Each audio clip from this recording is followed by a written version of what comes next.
Hello दोस्तों। जिंदगी में होने वाले कुछ वाकयात और हादसे बहुत ही अजीब होते हैं। कभी कभी हम बहुत मायूस होते हैं जब अचानक हमें उम्मीद की कोई किरण नजर आ जाती है, और कभी कभार हम बहुत ज्यादा पूर्ण उम्मीद होते हुए भी खाली हाथ रह जाते हैं। मेरी शादी हो रही थी और मैं बहुत खुश थी। आखिरकार मुझे दर दर की ठोकरें खाने से छुट्टी मिल रही थी। एक मजबूत साहिबान जो मैं चाहती थी वो मुझे अब मिलने वाला था। मैं खुश कैसे ना होती। मेरे दिल में हजारों उमंगे और अरमान थे। शादी को लेकर मैंने बहुत सारे सपनों को आंखों में सजा रखा था और उन तमाम सपनों को पूरा होने की घड़ी आ चुकी थी। मैं घूंघट किए बेड पर बैठी अपने पति अभिषेक का इंतजार कर रही थी। पूरा कमरा खुशबू से महका हुआ था। मेरी शादी बहुत ज्यादा अमीर घराने में हुई थी। यह घर नहीं कोई शीश महल ज्यादा लग रहा था। मैं अपनी किस्मत पर बहुत हैरान थी। मुझसे अपनी खुशी संभाले नहीं संभल रही थी। आने वाले वक्त से अनजान में बस अपनी खुशियों की अमर हो जाने की प्रार्थना कर रही थी। मैंने कभी नहीं सोचा था कि मेरी उम्मीदों से बढ़कर भगवान मुझे इतना सब कुछ दे देगा। मेरी इतनी हैसियत नहीं थी जितना मुझे दे दिया गया था। खुशी के मारे मेरे पांव जमीन पर नहीं टिक रहे थे। मैं खुद को हवा में उड़ता हुआ महसूस कर रही थी, मगर मैं नहीं जानती थी कि मेरी यह खुशी कुछ ही वक्त की है। बहुत जल्द मुझे दोबारा से जमाने की ठोकर खाने के लिए किस्मत एक बार फिर तनहा करने वाली थी। अभिषेक मेरे पास आया और उसने मुझे मुंह दिखाए में हीरे का लॉकेट दिया था। मैं बहुत खुश थी। मेरे नज़दीक हीरे और पत्थरों की कोई अहमियत नहीं थी, मगर मेरे नज़दीक जज्बात बहुत ज़्यादा अहमियत रखते थे। और मैं बहुत खुश थी कि अभिषेक मुझे बेइंतहा मोहब्बत करता था। मैं जितना भी भगवान का धन्यवाद करती उतना कम था, जिसने मुझे इतनी खुशियाँ दी थी। शायद मेरी उम्र भर के दुखों का सिला मुझे मिल गया था। अभिषेक रात को देर तक मेरे हाथ थामे मुझसे बातें करता रहा और अपना हाले दिल बयां करता रहा कि कैसे वह मुझे पहली बार देखने के बाद दीवाना हो गया था। मैं इतनी ज्यादा हसीन तो नहीं थी। ना जाने अभिषेक को मुझ में ऐसा क्या नजर आया था कि वह मेरे लिए अपने पूरे खानदान से लड़ चुका था और सबसे जीतकर अपनी जिंदगी के सफर में शामिल कर चुका था, जहां मैं उसकी हमसफर बनकर उसके कंधे से कंधा मिलाकर चलने वाली थी। और मैंने यही बात अभिषेक से पूछी तो अभिषेक ने प्यार से मेरा हाथ थाम लिया और कुछ देर तक मुझे देखता रहा। फिर मेरा हाथ पकड़कर मुझे आईने के सामने लाकर खड़ा कर दिया। कहने लगा, तुम्हारी आंखों के गहरे समुद्र में डूब गया था। शायद तुमने अपनी आंखों की खूबसूरती पर गौर नहीं किया है। मुझे इन आंखों ने ही तो दीवाना किया है, और ऊपर से तुम्हारे चेहरे की यह मासूमियत मेरे दिल का चैन लूट ले गई थी। और मैं पहली ही नज़र में तुम पर दिल हार बैठा था। मैंने देखा, वाकई मेरी आंखें बहुत खूबसूरत थी। अनाथ आश्रम में भी लड़कियां मेरी आंखों की खूबसूरती की चर्चाएं करती थी, लेकिन मैंने कभी ध्यान ही नहीं दिया था। आज अभिषेक के कहने पर ध्यान दिया। सच में मेरी आंखें बहुत खूबसूरत थी और अभिषेक के प्यार की लाली मेरे चेहरे पर फैली हुई थी, जो मेरे बादामी रंगत को खूबसूरत बना रही थी। दिन तो पर लगाकर उड़ रहे थे। 3 दिन कैसे बीत गए मुझे पता ही नहीं चला। मैं तो बस अपने पति के प्यार में डूबी उसकी मोहब्बत को महसूस करती रही थी। यह 3 दिन मेरी जिंदगी के खुशकिस्मत दिन थे। अभी मैं जिंदगी को अच्छे से महसूस भी नहीं कर पाई थी कि जुदाई की घड़ी करीब आ पहुंची। अभिषेक के बाहर जाने का वक्त हो चुका था। अभिषेक के बिजनेस हर जगह फैला हुआ था, इंडिया में भी और इंडिया से बाहर भी। अभिषेक को जरूरी काम से विदेश जाना पड़ रहा था। उसके बाहर जाने की खबर सुनकर मेरी सारी खुशियां खत्म हो गई थी। मेरा दिल अजीब तरह के अंदेशों में डूब गया था। मुझे ऐसा लग रहा था जैसे मैं कोई खूबसूरत सपना देख रही थी, जिससे मेरी आंख खुलने वाली है और मैं दोबारा उसी सहारे की नजर होने वाली हूँ जिससे जलते हुए मैंने अपनी जिंदगी का सफर किया था। अभिषेक खुद भी मुझसे दूर जाते हुए बहुत उदास था। जाने से पहले वह बहुत देर तक कमरे में मेरे पास बैठा रहा था और मुझे समझाता रहा था कि मैं जल्दी ही लौट आऊंगा, तुम उदास मत होना। मैं तड़प कर उसके चौड़े सीने से लिपट गई थी। मुझ में हिम्मत ही नहीं थी कि अभिषेक की जुदाई सह सकती। अभिषेक ने भी कसकर मुझे बाहों में भर लिया था। उसने मेरे आंसू पोंछते हुए मुझे दिलासा दिया कि मैं फोन पर तुमसे बात करता रहूंगा और जल्दी ही लौट कर आने की कोशिश करूंगा। मैंने देखा अभिषेक की आंखें गीली हो गई थी और मैं यह कैसे बर्दाश्त कर सकती थी कि मेरी वजह से अभिषेक की आंखों में आंसू आए। मैं जल्दी से अपने आंसू साफ कर लिए और चेहरे पर मुस्कुराहट सजाकर कहा कि आप जाए, मैं आपका इंतजार करूंगी। जल्द ही आने के वादा करके वो रुखसत हो गया था। मेरी आंखों से तो आंसू ही नहीं थम रहे थे। मैं बर्दाश्त की आखिरी हद पर थी और उसे अलविदा कह रही थी। मुझे समझ नहीं आ रहा था कि यह मेरी जिंदगी की नई शुरुआत थी या मैंने कोई सपना देखा था। अभिषेक के साथ ने मेरे जिस्मो जान को अपनी मोहब्बत के जादू में कैद कर दिया था। मेरा दिल बहुत बेकरार हो रहा था। मुझे अपने पति की याद बहुत ज्यादा सता रही थी और मुझे बहुत ज्यादा घबराहट भी महसूस हो रही थी। ऐसा लग रहा था कि जैसे मेरे साथ कुछ बुरा होने वाला है। मगर इस सब बुरे ख्यालों को अपने दिमाग से निकाल कर अभिषेक की यादों को घूम में सारा दिन अपने कमरे में ही बैठी रही। बाकी तमाम घर वाले अभिषेक को एयरपोर्ट छोड़ने गए थे, मगर मुझ में इतनी हिम्मत नहीं हुई थी कि मैं उसे छोड़ने चली जाती। और अभिषेक भी नहीं चाहता था कि मैं उसे जाते देखकर टूटकर बिखर जाऊं और वहां मुझे कोई संभालने वाला ना हो। जाने से पहले उसने अपनी माँ और अपने घर वालों से वादा लिया था कि वह आरती का पूरा ख्याल रखना, आरती का दिल बहलाने की कोशिश करना, आरती को किसी चीज की कमी महसूस मत होने देना। आरती मेरी जान है और मैं आरती के बिना नहीं रह सकता। इस बात का हमेशा ध्यान रखना, जिस पर उन्होंने मुस्कुराते हुए वादा किया था। मगर उसकी माँ ने जब मेरी तरफ देखा तो उसकी कांटेदार नजरों से मैं सहम गई थी। मैं नहीं जानती थी कि आगे आने वाले हालात कैसे होंगे, मगर मैं खुद को संभाल लेना चाहती थी। मुझे मेरी सांस की कांटेदार नजरें अच्छी तरीके से याद थी। मैंने सोच लिया था कि मैं सब्र का दामन थामे रखूंगी। वह मेरे साथ जैसा भी सलूक करेगी मैं बर्दाश्त कर लूंगी, क्योंकि जल्दी ही अब मेरा पति वापस आने वाला था। जहाँ मैंने सारी जिंदगी सब्र किया था, वहाँ कुछ दिन और सब्र करने के लिए भी तैयार थी। मैं अभिषेक से बहुत ज्यादा मोहब्बत करने लगी थी। उसे छोड़ देने या उसे जुदा होने का तो मैं सोच भी नहीं सकती थी। ऐसी सोच ही मुझे तकलीफ देती थी। मगर मैं नहीं जानती थी कि मेरे अभिषेक की जुदाई मेरे मुकद्दर में इस तरह लिख दी जाएगी कि मैं टूटकर बिखर ही जाऊंगी। मेरी सास और बाकी लोग एयरपोर्ट से वापस घर आए तो उनके तेवर ही बदले हुए थे। उन्होंने एक पल भी नहीं लगाया और मुझे घर से निकालने की पूरी मंसूबाबंदी अनजान थी। मैं तो बस इस घर में सब्र करके गुजारा करने का सोची हुई थी, जबकि यहाँ यह लोग मुझे घर से बर्दाश्त करने के लिए भी तैयार नहीं थे। यह लोग जो कुछ वक्त पहले मेरे पति के साथ हंस हंस कर बातें कर रहे थे और मेरा ख्याल रखने का विश्वास करवा रहे थे, अब मुझे दुख और तकलीफ देने में कोई कसर नहीं छोड़ रहे थे। मेरी सास मेरे पास आई और मुझसे कहा कि चुपचाप मेरे घर को छोड़ दो, क्योंकि तुम मेरे बेटे की वजह से इस घर में थी और मैं अपने बेटे की वजह से ही तुझे बर्दाश्त कर रही थी। अब मेरा बेटा चला गया है तो मेरी सब मजबूरियां भी खत्म हो गई है, इसीलिए चुपचाप अपना बोरिया बिस्तर बांधकर यहाँ से चली जाओ। मेरी सास की बात सुनकर मेरे सर पर तो आसमान टूट पड़ा था, मगर ना जाने मुझ में इतनी हिम्मत कहाँ से आ गई। मैं घर से बाहर जाने से साफ इनकार कर दिया। मैंने कहा, यह घर छोड़कर नहीं जाऊंगी। यह मेरे पति का घर है, वह मुझसे बहुत प्यार करता है। जब वह मुझे यहाँ नहीं देखेंगे तो वह मेरे लिए बहुत परेशान होगा। वह मेरे लिए रोएगा और तड़पेगा और मैं अपने पति को बिल्कुल भी दुखी नहीं करना चाहती। आप जिस तरह कहेंगे मैं आपके घर में रह लूंगी, मगर मुझे यहाँ से मत निकाले। जिस पर उन सबके तेवर बिगड़ गए और उन्होंने मुझे धक्के देकर घर से निकालना शुरू कर दिया। वह लोग बेदर्दी से मुझे खींच रहे थे। मेरी सास ने मुझे बालों से पकड़कर गेट से बाहर फेंक दिया और गेट बंद कर दिया। मुझे एक बार फिर से बेसहारा कर दिया गया था। मुझे अपनी काली किस्मत पर भी जी भरकर रोना आ रहा था। मुझसे बढ़कर बदनसीब और कौन हो सकता था। मगर मुझे यहाँ हार नहीं माननी थी, क्योंकि अगर मैं यहाँ से निकाल दी जाती तो फिर मेरे लिए जमीन पर कोई और पनाह नहीं थी। मैं इतनी जोर से जमीन पर गिरी थी कि मुझे चोट लग गई थी, मगर मैं फिर भी तेजी से उठी और दरवाजा बजाने लगी। मैं रोती रही, चीखती रही, चिल्लाती रही, उन्हें भगवान की याद दिलाती रही, मगर मेरा रोना, चीखना, मेरी बेबसी, मेरा दुख, कोई भी चीज उनको मोम नहीं कर सकी।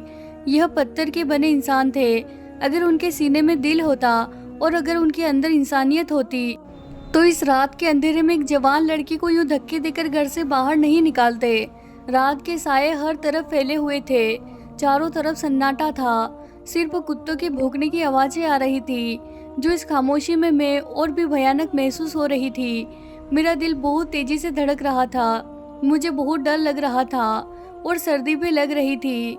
मैंने कोई गर्म कपड़ा भी नहीं पहना हुआ था, सर्दी से कांपते हुए शरीर के साथ मैं वहीं जमीन पर सिमट कर बैठ गई। मैंने सोचा सुबह होने तक मैं यहीं बैठी रहूंगी। हो सकता है उन लोगों को मुझ पर दया आ जाए, उनकी जमीन उन्हें शर्मिंदा करे, शायद उनको अपने फैसले पर पछतावा हो। मगर ऐसे 2 दिन गुजर गए। इस घर के बंद दरवाजे हर आने जाने वाले के लिए खुले थे, सिर्फ मेरे लिए बंद थे। मुझे खाने पीने का भी नहीं पूछा गया था। मैं भूख प्यास से बेहाल थी। वह लोग मुझे देखकर भी अनजान बनकर गुजर जाते थे। मैं कोई राह चलती नहीं थी। मेरा इस घर से और घरवाले से बहुत गहरा संबंध था। मैं इस घर की बहू थी, उनके बेटे की अमानत थी, इज्जत थी। मगर वह इस बात को मानने से इनकार कर रहे थे और फिर बेबस होकर मैंने उनकी दहलीज छोड़ दी और अनजानी राहों पर चलने लगी। अमीर लोगों के सिर पर घर बड़े बड़े होते हैं, जबकि उनके दिल बहुत छोटे होते हैं। वह मुझे नौकरानी का स्थान देकर भी अपने घर में रख लेते तो मैं सारी जिंदगी उनके सामने उफ तक ना करती। मगर उन्होंने तो मुझे इस काबिल भी नहीं समझा। टिश्यू पेपर की तरह इस्तेमाल किया और अपने बेटे के जाने के बाद मुझे फेंक दिया था। मेरा तो इस दुनिया में कोई भी नहीं था जहाँ मैं जाती। अब तो ऐसा लगने लगा था जमीन भी मुझ पर तंग हो गई है। मैंने बचपन से ही जमाने की ठोकरों का सामना किया था। 3 वर्ष की थी जब मेरे माँ बाप का देहांत हो गया था। उन पर हमारे घर की छत गिरी थी और वह मौके पर ही दम तोड़ गए थे, जबकि मैं अपने नाना नानी के यहाँ होने की वजह से बच गई थी। अब कभी कभी मैं सोचती थी कि काश उस वक्त मैं भी अपने माँ बाप के साथ होती और उन्हीं के साथ मर जाती। ना जाने भगवान ने मेरी जिंदगी क्यों रखी थी। 6 साल तक मैं अपने नाना नानी के साथ रही। जब एक के बाद एक मेरे नाना नानी का भी देहांत हो गया, तब उस समय मैं 10 साल की भी नहीं हुई थी। मेरे रिश्तेदारों ने मुझे मेरे चाचा चाची के पास छोड़ दिया। मेरे दादा वह भी अभी जिंदा थे। वो मुझसे बहुत मोहब्बत करते थे, जबकि चाचा चाची मुझे कुछ खास पसंद नहीं करते थे, लेकिन दादाजी की वजह से हमेशा खामोश रहते थे। चाचा की अपनी 3 बेटियां थी। बेटा सबसे छोटा था, उसी को घर में सबसे ज़्यादा अहमियत दी जाती थी। बेटियों की अहमियत बहुत कम थी, मगर मेरी हैसियत तो सबसे ज़्यादा कम थी, क्योंकि मेरे माँ बाप ही नहीं थे। बस दादाजी की वजह से मेरा ख्याल रखा जाता था। मैं खुश थी, चलो दुनिया में कोई सहारा तो मिला। मुझे पढ़ने का बहुत शौक था, मैं प्राइवेट पढ़ती रहती। चाचा की बेटियों को पढ़ाई लिखाई से कुछ खास लगाव नहीं था, जबकि मैं पढ़ाई से बहुत होशियार थी और अपने दादाजी की सपोर्ट की वजह से मैं पढ़ रही थी। अभी मेरी 12वीं क्लास के पेपर ही हुए थे जब मेरे दादाजी भी इस दुनिया से चल बसे। मेरे लिए सबसे बड़ा सदमा साबित हुआ था, क्योंकि उनकी वजह से मैं जमाने की ठोकरों से बची हुई थी। वह मुझे चाचा चाची की डांट से बचा लेते थे और मेरी कजिन से लड़ाई झगड़ा और मारपीट से भी बचा लेते थे। लेकिन अब मेरा इस दुनिया में कोई सहारा नहीं रहा था। मैं बिल्कुल अकेली पड़ गई थी और यही बात मुझे डराया करती थी। दादाजी के जाने के बाद चाची ने अपने रंग दिखाने शुरू कर दिए थे। मुझ पर गली के किसी लड़के के साथ चक्कर चलाने का इल्जाम लगाया और मुझे घर से निकलवा दिया था। मैं बिल्कुल बेसहारा हो गई थी। अब मेरा इस दुनिया में कोई नहीं था। एक जवान और अकेली लड़की सड़कों पर मारी मारी फिरती रहे तो लोगों को भी शिकार करने का मौका मिल जाता है। मैं इसी बात से डर रही थी, मगर भगवान ने कृपा की और मैं अनाथ आश्रम पहुंच गई। मैं सड़कों पर घूम रही थी जब एक गाड़ी मेरे पास आकर रुकी। रात का अंधेरा छाया हुआ था, मुझ पर खौफ तारी था। उस गाड़ी में से एक अधेड़ उम्र औरत निकली।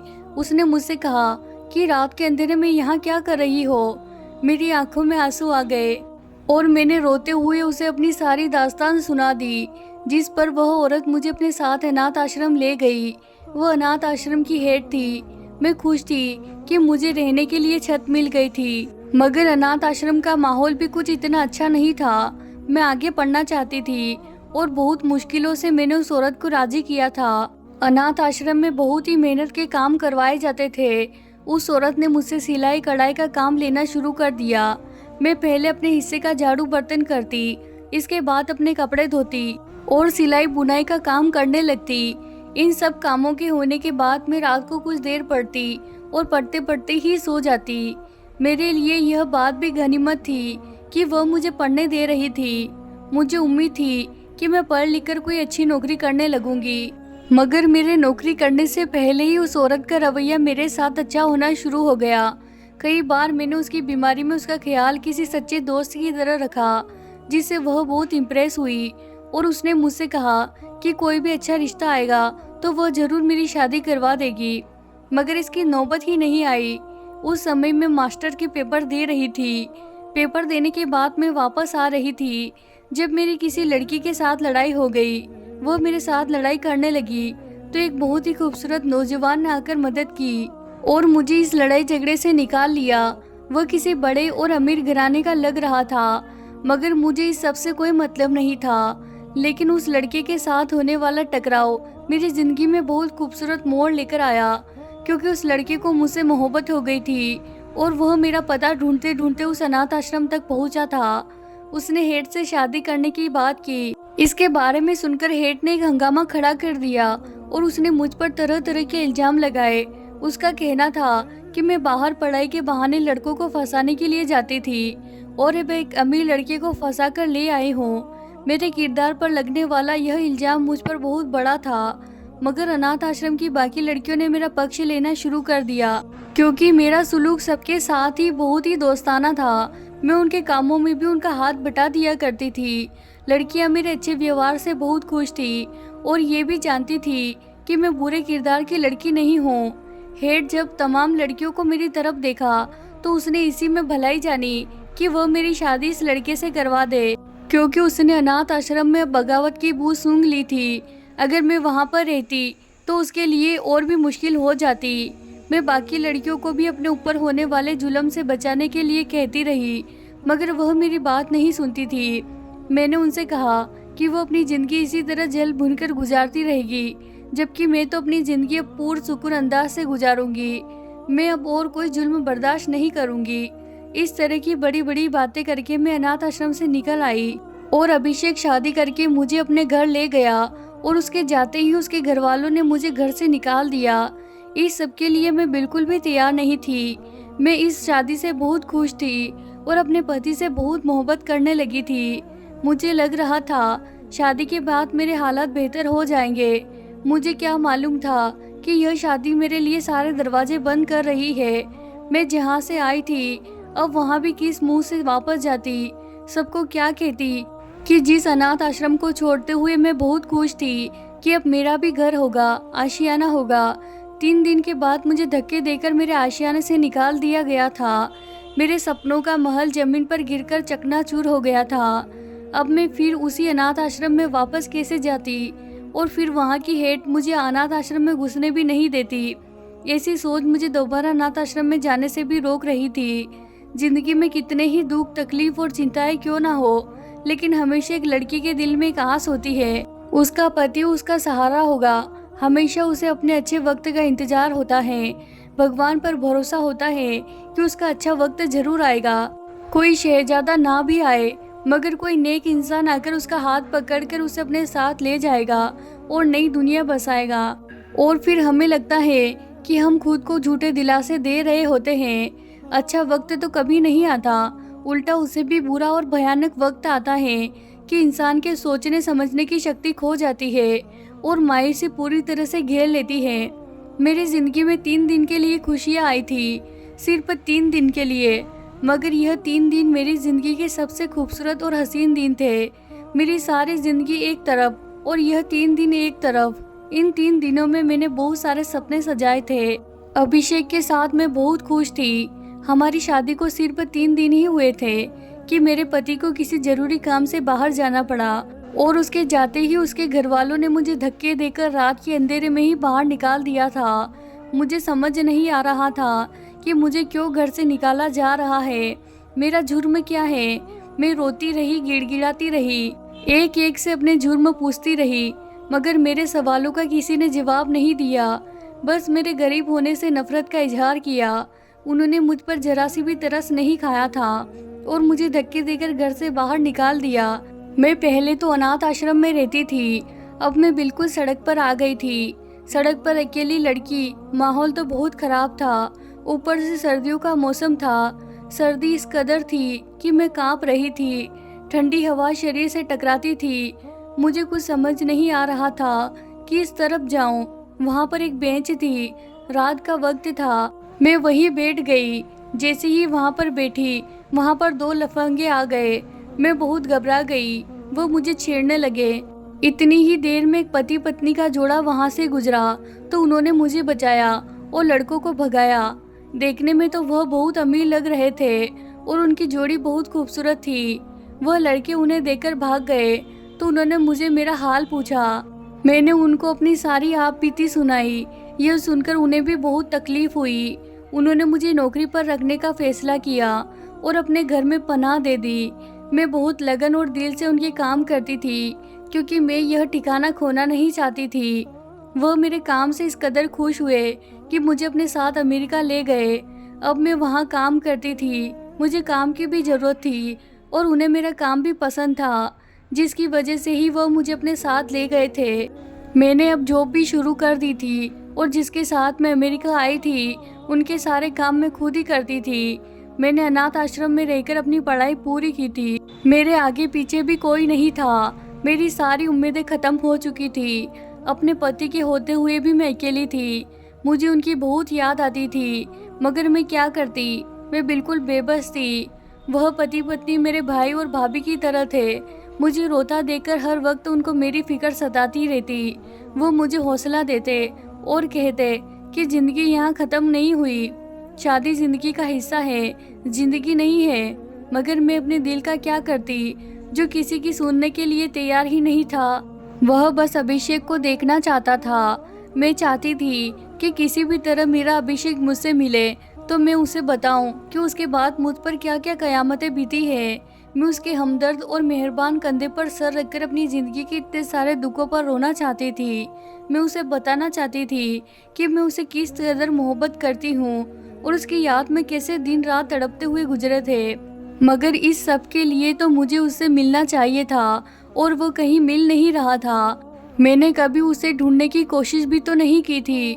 ना जाने उसके घर वालों ने उसे मेरे बारे में क्या कुछ बताया होगा, क्या क्या कहा होगा, कौन कौन से इल्जाम लगाए होंगे। यह सब सोचते हुए मेरा दिमाग सुन्न हो जाता था और मैं सर पकड़कर बैठ जाती थी। मैंने खुद को बिजी रखने के लिए डबल जॉब शुरू कर दी। मैं पहले अपने भाई भाभी के घर में तमाम काम अपनी निगरानी में करवाती थी। उन्होंने मुझे कोई भी काम करने से मना कर दिया था। उन्हें अच्छा नहीं लगता था कि मैं उनके घर के काम करूं, मगर मैं कुछ तो उनके एहसानों का बदला चुकाना चाहती थी। मैं चाहती थी कि मैं भी उनके लिए कुछ करूं, इसीलिए मैं उनके घर का इंतजाम संभालने लगी। वह दोनों बिजनेस करते थे, दोनों ऑफिस जाते थे और उनके घर का तमाम काम मेरे कहने पर ही होते थे। घर के काम करवाने के बाद मैं खाली होती तो मुझे अभिषेक की यादें सताने लगती थी। इसीलिए मैंने एक जगह नौकरी की और उसके बाद दूसरी जगह नौकरी करना शुरू कर दी। मैं अब लाखों में काम करती थी। भाई भाभी मुझे अलग जेब खर्च देते थे, मगर मेरी इच्छाएं मर चुकी थी। मेरे अकाउंट में पैसों का ढेर लग चुका था, मगर मेरा उन्हें कभी खर्च करने का दिल ही नहीं करता था। मैं जिंदगी में बेजार हो गई थी। मेरी जिंदगी कुछ बिजी हुई तो मैं भी तकलीफों से निकलने लगी। भाई भाभी भी मुझे दुखों से निकलते हुए देखकर खुश थे। नई जॉब काफ़ी मुश्किल थी, जिस पर वक्त की पाबंदी बहुत ज़्यादा ज़रूरी थी। बॉस को समय के साथ नहीं किया गया काम बिल्कुल पसंद नहीं था। मैं कई बार अपने सीनियर से डांट भी खा चुकी थी, मगर क्योंकि मैं इस जॉब से बहुत बिजी रहती थी और मेरी तकलीफ कम हो रही थी, इसीलिए मैं इसको जारी रखे हुए थी। आज ऑफिस में बॉस आने वाले थे। मैंने उनके बारे में सुना था कि वह बहुत ही ज़्यादा सख्त मिजाज हैं, कभी भी किसी की गलती को माफ़ नहीं करते और लड़कियों के साथ तो बहुत ही बुरे तरीके से पेश आते हैं। इतने खड़ूस बॉस के बारे में सुनकर मैं बहुत परेशान हो जाती थी और आज भी बहुत परेशान थी। बॉस ऑफिस में आ चुके थे। सारे नए और पुराने वर्कर अपने काम की रिपोर्ट खुद जाकर उन्हें दे रहे थे। अपनी बारी आने पर मैं भी बॉस के ऑफिस में दाखिल हुई, मगर जैसे आसमान मेरे सर पर टूट पड़े थे। बॉस पर नज़र पड़ते ही मुझे एक चक्कर सा आया और मैं अचानक से घुटनों के बल जमीन पर गिरी थी। बॉस ने भी नज़रें उठाकर मेरी तरफ देखा तो जैसे समय अपनी जगह पर रुक चुका था। मुझे कुछ समझ नहीं आ रहा था आगे क्या करूं। मैं वहां से भागने लगी।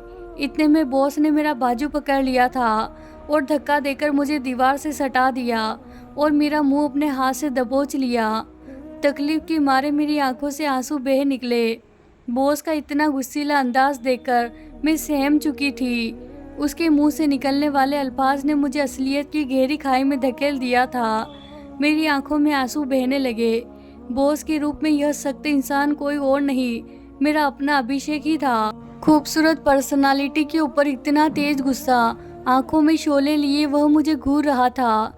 मेरे मुंह से गुटी गुटी आवाज निकली थी, अभिषेक छोड़ो मुझे दर्द हो रहा है। जिस पर अभिषेक ने भी गुस्से में कहा था, और जो इतने सालों से मैं दर्द झेल रहा हूँ, उसका तुमने कभी एहसास किया कि तुम्हारे बिना मैंने इतने साल कैसे काटे होंगे। वह मुझसे गुजरे हुए साल का हिसाब मांग रहा था, और अब मुझे समझ में आ रहा था कि यह बॉस इतना सख्त क्यों है। जिस इंसान को उसकी पत्नी की बेवफाई ने तोड़ कर रख दिया हो, वह बाहर से ऐसे ही हो जाता है। वो मेरी तलाश में मारा मारा फिर रहा था, मगर मैं थी कि मिल ही नहीं रही थी। उसे उसके घर वालों ने बताया था कि जिस दिन सब लोग अभिषेक को एयरपोर्ट छोड़ने के लिए गए थे, पीछे से मैं फरार हो गई थी और घर का तमाम माल और जेवरात लूट कर ले गई थी। अभिषेक को उनकी बातों पर यकीन नहीं आया था। उसने अनाथ आश्रम में भी पता किया था, मैं वहाँ भी नहीं गई थी। वह मुझे तलाश करते करते मायूस हो गया था, और उसने भी अपने घर वालों की बात पर यकीन कर लिया था।